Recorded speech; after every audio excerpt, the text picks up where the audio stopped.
Bonjour chers téléspectateurs, je réponds au nom de Babacar Kane, étudiant régulièrement inscrit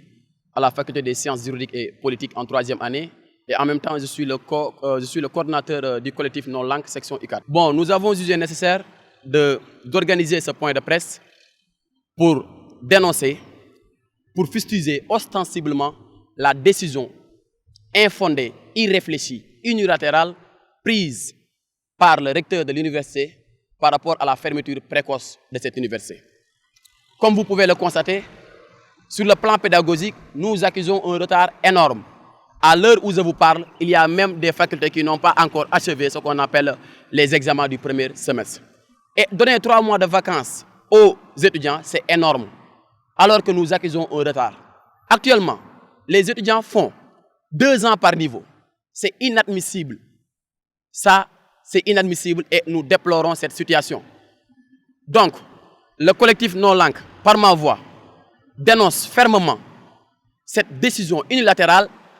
irréfléchie, voire même infondée, prise par le recteur de l'université pour fermer ce qu'on appelle l'université durant cette période. Et conformément aux coutumes universitaires, les vacances universitaires étaient prévues pour le mois de septembre, permettant ainsi à tous les universitaires d'approfondir leurs recherches. Mais donner 3 mois de vacances aux étudiants, c'est énorme. Alors que sur le plan pédagogique, nous accusons un retard incommensurable. Donc, sur ce, nous lançons un appel à tous les étudiants soucieux de leur avenir, de venir nous rejoindre. Et nous disons au recteur de l'université que nous sommes contre cette décision. Voilà. Et comme vous pouvez le constater aussi, on avait prévu d'organiser ce point de presse devant notre chère faculté. À notre grande surprise,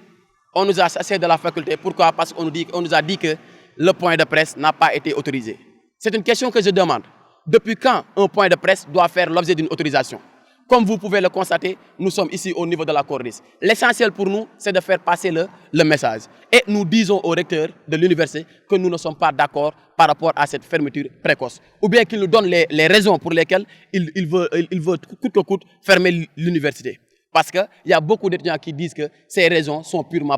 politiques. Mais, monsieur le recteur de l'université, nous voulons des éclaircissements par rapport à cette fermeture précoce de l'université. Waaw woote tey bii ñoo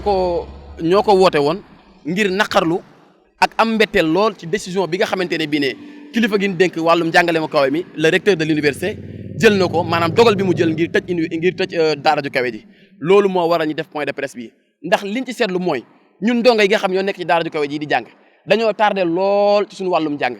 tey jii may waxe yow am na ay étudiants yoo xamante am na faculté yoo xamante ba léegi seen examen yi presque pareegul boo demee fac bu mel ni fac droit master 1 ba léegi dese na ko matière yu war a examen nga ñëw bëgg a tëj université bi loolu day daal di xaw a métti lool te aussi dañoo seetlu ni ñun suñu njàng mi dafa yéex lool fii ci Sénégal ndax benn niveau bu nekk daanaka 2 at la ñuy def ngir doog koo jàll da ngay jàng at ba mu jeex takk ngir doog a jàll benn niveau loolu wax dëgg fa neex yàlla taxuñoo jóg te boo seetloo loolu jafe-jafe yi mën a jural étudiant ndongo bi jàng ci daara ji mooy fii ak mu ngi fi di jàng rek day gën a jël âge te concours yi yéen xam ngeen ni mu demee concours yëpp dañ koo limité ci âge tey jii boo fi bëggee nekk niveau bu nekk def ko 2 at daanaka da ngay daal di âgé balaa ngaa pare loolu moo waraloon tey collectif non-langue ñu taxaw pour dénoncer cette fermeture précoce de l'université maanaam tëj gi ñu tëj daara ji te mu teel lool te que ci wàllum njàng mi amuñ benn avancement loolu moo waraloon ñu def point de presse bi amaat nañ beneen mbetteel lool nag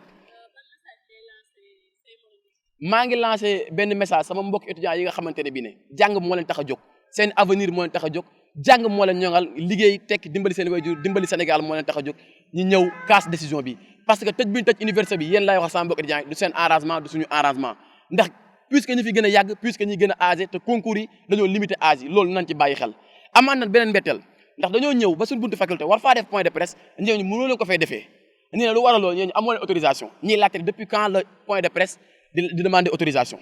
buñ ko xamee nañ ñu ko wax am nañ ci mbetteel lool moo waral gis ngeen ci corniche bi sax lañu mujjee fee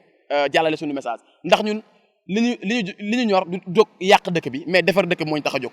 ñun ay étudiants yoo xam ne ay étudiants yu modèle lañ jàng moo ñu tax a jóg moo tax ñi jugé nécessaire ñëw fii ci corniche bi ne l'essentiel c'est de faire passer le message loolu moo ko waral